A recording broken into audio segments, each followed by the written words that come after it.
오늘 저희들에게 주시는 하나님의 말씀은 갈라디아서 6장 17절 한 절의 말씀입니다. 갈라디아서 6장 17절.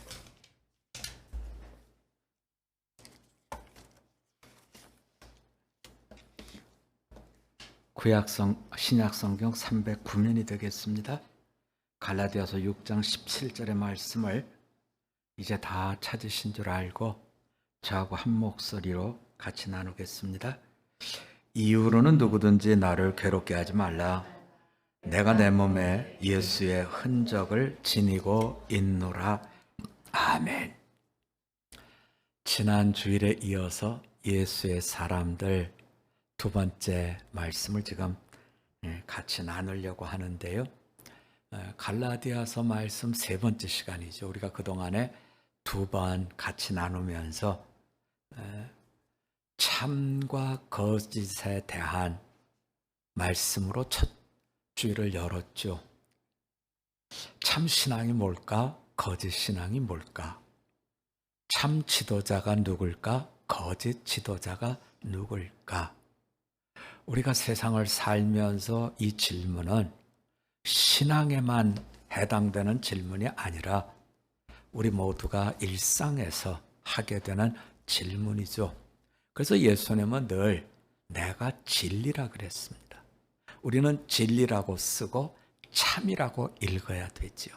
우리 한번 같이 해볼까요? 진리라고 쓰고 참이라고 읽읍시다. 참 신앙, 참 지도자, 참 부모. 우리가 늘 마음속에 두셔야 될 것은 현상과 본질에서 참을 찾아갈 수 있는 영안을 가지도록 애써야 될 줄 압니다. 그래서 첫째 날 우리가 말씀을 나누면서 참 신앙이 뭘까? 이게 거짓 신앙일까? 참 신앙일까? 할 때에 기준을 명확하게 잡아줬어요. 하나님을 기쁘게 하느냐, 나를 기쁘게 하느냐. 그래서 하나님을 기쁘게 하는 것이 참이요, 하나님을 기쁘게 하는 것이 참신앙이요, 하나님을 기쁘게 하는 것이 참된 지도자요, 참이라고 하는 진리가 그 속에 있다고 하는 말씀을 나누었고요. 우리가 이제 두 번째 시간에 나눈 것은 예수의 사람들은 신앙의 완주자가 돼야 됩니다 하는 신앙의 완주에 대한 말씀을 같이 나누었어요. 어떻게 해야 완주가 됩니까? 예수님께서 택한 사람들 중에 완주하지 못한 사람들이 있죠. 대표적으로 가룟 유다가 그렇죠. 왜 완주를 못했을까? 분명히 예수님은 따라요. 하지만 완주를 못한 사람들의 특징은 자기를 부인하지 않고 자기가 져야 될 십자가를 지지 않고 따라가면 무너져 버릴 수밖에 없다 하는 말씀을 저희가 같이 나누었죠.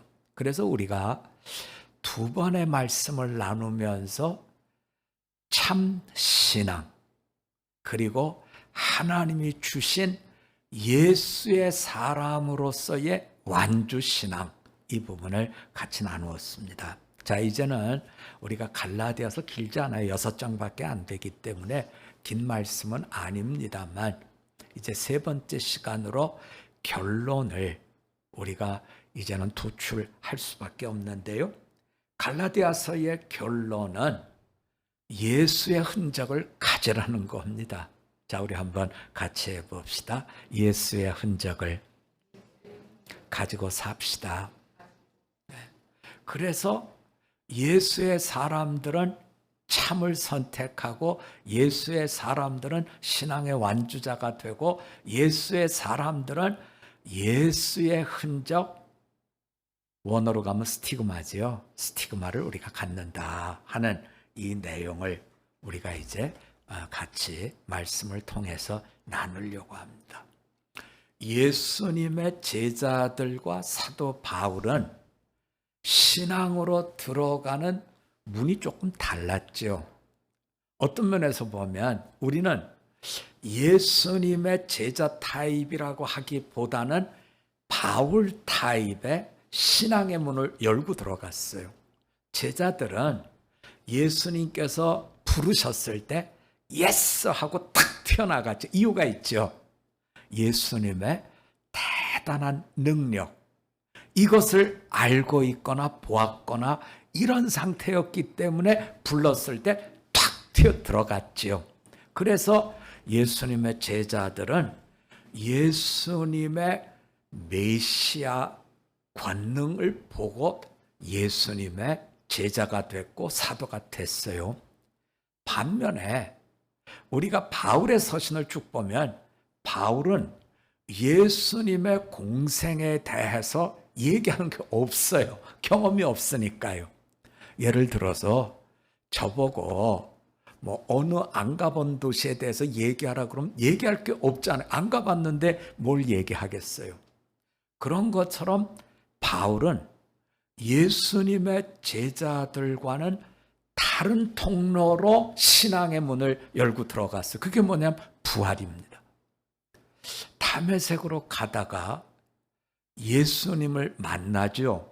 사울아 사울아 내가 어째서 나를 박해하느냐. 주님 누구십니까? 내가 박해하는 예수라. 예수님이 죽었다 부활하셨다는 것 때문에 이 사람들을 잡아와야 되겠다 생각한, 저주받아서 죽은 사람을 메시아라 그러는 내가 그것을 받아들일 수 없어서 다메섹까지 잡아오는 사령장을 받고 지금 가는데 부활하신 예수님을 딱 만난 거지요. 그래서 바울은 부활의 문으로 신앙의 길을 들어가고, 부활의 문으로 들어가니까 예수님의 오심을 기다리는 재림, 그리고 그 재림을 묵상하고 보니까 십자가를 내가 알게 됐고, 그 십자가가 왜 필요했느냐라는 것을 한 단어로 속량이라는 것을 갈라디아서에서 풀어주고 있어요. 자, 속량을 통해서 저주로부터 우리가 자유함을 얻었다. 죄의 저주로부터 자유함을 얻었다. 속량함으로 우리는 하나님의 자녀가 되는 명분을 얻게 됐다. 그래서 속량이라고 하는 단어를 부활과 십자가, 이 신앙 속에서 우리들에게 듣게 해주고 있는 것이죠. 부활하신 예수님을 통해서 속량되었고 우리는 율법의 저주, 하나님의 자녀가 되는 명분을 얻었습니다. 우리가 데살로니가에 보낸 편지를 보면 바울이 우리를 향하신 하나님의 뜻은 항상 기뻐하고 쉬지 말고 기도하고 범사에 감사하라. 그런데 아마 여러분이 나는 항상 기뻐해야 되겠다, 범사에 감사해야 되겠다, 쉬지 않고 기도해야 되겠다 하면 덜컹 하는 일들이 있어요. 내가 원하지 않는 일을 겪게 되면 어떻게 기뻐해요? 목사님, 내가 이 일을 겪었는데요 하는 마음을 가질 수 있거든요. 근데 바울은 그러면 데살로니가 교인들에게 왜 항상 기뻐해라, 모든 일을 다 감사해라, 쉬지 말고 기도하라, 이 얘기를 할 수 있느냐는 거예요. 그 이유는 속량 때문에 그렇습니다. 다르게 표현하면, 자 이제 한번 예를 우리가 생각해 보자고요. 어떤 분이 일을 하는데 어려워졌어요. 그러면 우리는 어떤 생각을 하냐면, 내가 이거 저주받아서 어려움을 겪나? 벌 받나? 이런 생각을 할 수 있죠. 그러나 속량, 주님께서 나를 죄 사함을 주셨다고 하는 부분이 형성이 돼 있으면, 아 맞아, 내가 이 어려움을 겪는 것은 의롭게 살기 때문에 겪는 어려움이야. 마음에 기쁨이 마를 이유가 없다는 거죠. 자, 우리 한번 같이 해봅시다. 내가 어려운 일을 겪는 것은 속량되었기 때문입니다. 속량이라는 말씀은 내가 의롭게 됐다는 뜻이잖아요. 의롭게 되었기 때문에, 의롭게 살기 때문에 어려움을 겪는다. 그래서 우리는 기뻐할 수 있고, 그래서 우리는 감사할 수 있고, 그래서 우리는 하나님 앞에 지치지 않고 나가서 기도할 수 있다는 거죠. 그러면 이 속량이라고 하는 죄 사함을 우리는 어떻게 얻게 됐느냐? 갈라디아서에서 바울은 어떻게 얘기해 주냐면, 믿음으로 우리가 이 속량, 죄 사함, 의롭게 됨을 얻었습니다 하는 신앙의 큰 부분을 우리에게 풀어주고 있죠. 자, 우리 한번 같이 해봅시다. 우리는 믿음으로 의롭게 되었습니다. 자, 뭘로 의롭게 됐다고요? 믿음으로, 속량으로. 믿음으로 속량 받았고, 믿음으로 죄사함을 얻었고, 믿음으로 정결케 되었습니다. 그래서 믿음으로라고 하는 열쇠는 우리들에게 죄와 싸웠을 때, 죄와 부딪혔을 때 어떻게 우리를 이끌어 주느냐면, 여기에서 보편적 구원이라고 하는 것을 우리에게 문 열어 주더라는 거예요. 보편적 구원. 우리는 세상을 살면서 특별한 어떤 내가 되기를 원하고 있죠. 특별한 사람, 특별한 일, 특별한 어떤 것. 그러나 우리에게 하나님은 속량, 믿음으로 보편적 구원을 얻었다. 여러분, 우리가 이단들은 우리들에게 뭘 갖고 공격하느냐면요, 그렇게 믿으면 안 되고 이렇게 믿어야 된다고 하는 특별한 믿음을 자꾸 얘기를 해요. 그런데 구원은 남자나 여자나 잘난 자나 누구나 아무 상관없이 헬라인이나 이방인이나 모두 다 보편적 구원을 믿음으로 얻게 해주고 있습니다. 그래서 우리가 이 갈라디아서를 보면, 유대인들은 너희가 예수를 믿어서 구원을 얻었느냐? 그런데 보편적 구원이 아니기 때문에 계속 뭐라 그래요? 할례를 받아야 되고 율법을 지켜야 된다고 하는 특별한 쪽으로 자꾸 끌고 가지요. 이것이 바로 죄성입니다. 자, 우리 한번 같이 해봅시다. 죄성은 우월감으로 나타납니다. 우월감이에요. 내가 저 사람보다 우월하다는 거죠. 그래서 보편적 구원이 아니라 우월적 구원으로 자꾸 우리를 끌고 가더라는 거예요. 그래서 죄성은 자기를 사랑하는 사람들이 우월적인 구원을 얘기하고 우월적 존재를 얘기해 주고 있다는 겁니다. 자, 우리는 이렇게 이제 보편적 구원에 대해서 얘기를 하면 꼭 저희를 공격하는 사람들이 있어요. 그게 뭐냐면, 왜 예수를 믿는데 그렇게 사시오? 이런 분들이 있어요, 여러분.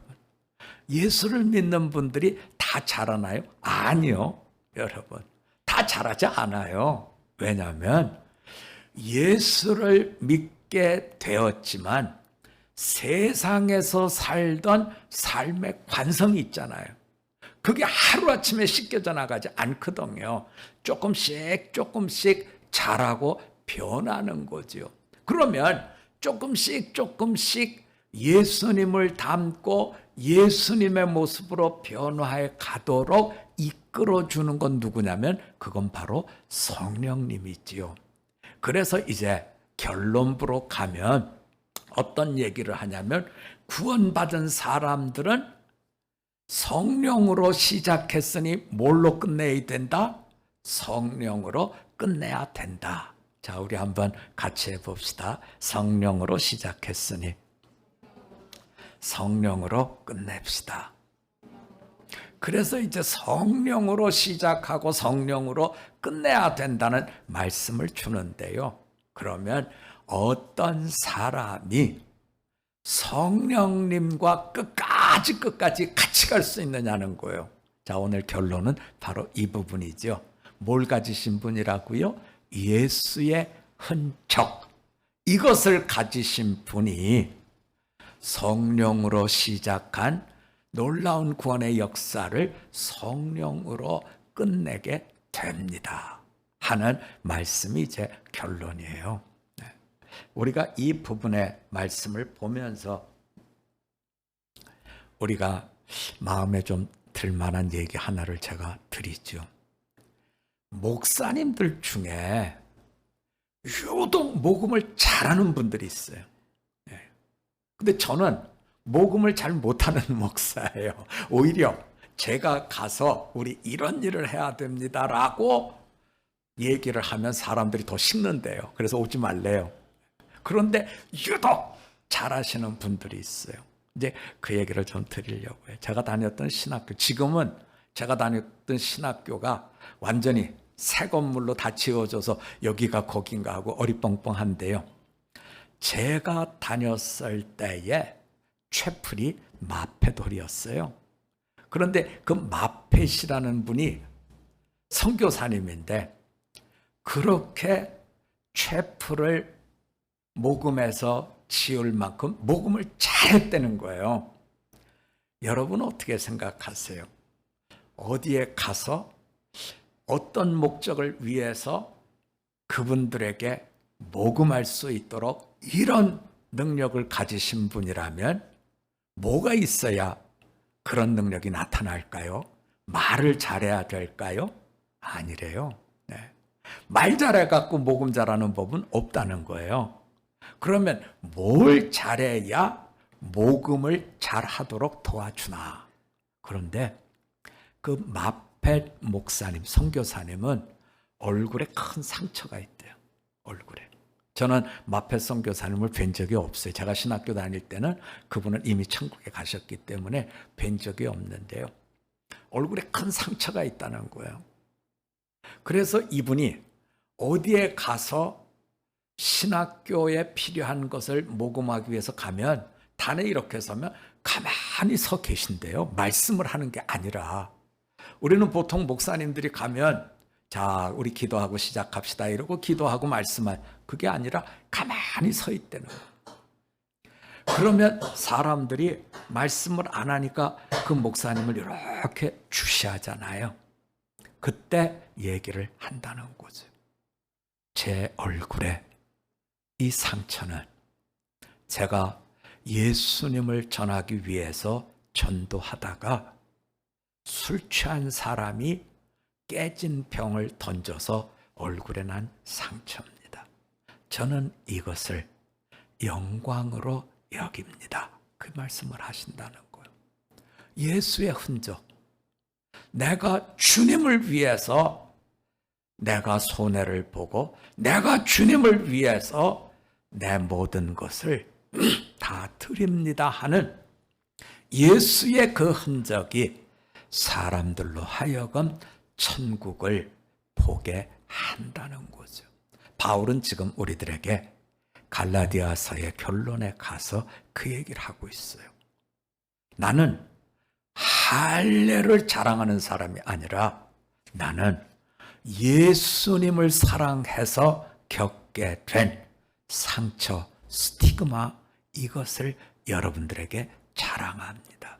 나는 내 모든 것을 다해서 누구를 사랑한다고요? 예수님을 사랑한다고요. 여러분, 우리가 신앙의 삶을 살면서 왜 이토록 내가 힘들까 하는 것은 이유가 딱 한 가지예요. 예수님을 위해서 상처를, 예수님을 위해서 내가 손해를 안 보려고 하고 예수님을 이용해서 내 이득을 얻으려고 하기 때문에 신앙의 길이 고단하고 어려운 것이지요. 오늘 성경은 우리에게 그 점을 일깨워 주고 있습니다. 예수님을 위해서 사랑을, 그리고 예수님을 위해서 손해를, 예수님을 위해서 상처를 자원해서 내가 예수님께 드려보십시오 권하고 있습니다. 진실로 성령님 안에서 하늘의 은혜를 잊고 살기를 원하시면 예수의 흔적, 예수의 사람들이 가진 그 흔적을 누려가실 수 있는 우리 모두가 되시기를 주님의 이름으로 부탁드립니다. 우리 한번 같이 기도드리겠습니다. 하나님 아버지, 우리가 이 땅을 살아가면서 신앙의 삶 속에 열매를 맺어야 되는데 성령으로 시작했다가 성령의 열매를 맺는 것이 아니라 성령으로 시작했다가 세상으로 이끌리는 이런 불행한 일이 있을까 봐 예수의 흔적, 예수를 사랑하기 때문에 희생하고 예수를 사랑하기 때문에 손해를 자청할 때 성령의 열매가 맺어지는 것을 일깨워 주시니 감사드립니다. 진실로 예수님을 사랑하여 손해보게 하옵시고 예수님을 사랑하여 상처를 감당할 수 있는 성령의 사람들, 예수의 사람들로 우리를 인쳐 주시옵소서. 감사드리며 예수님의 이름으로 기도드립니다. 아멘.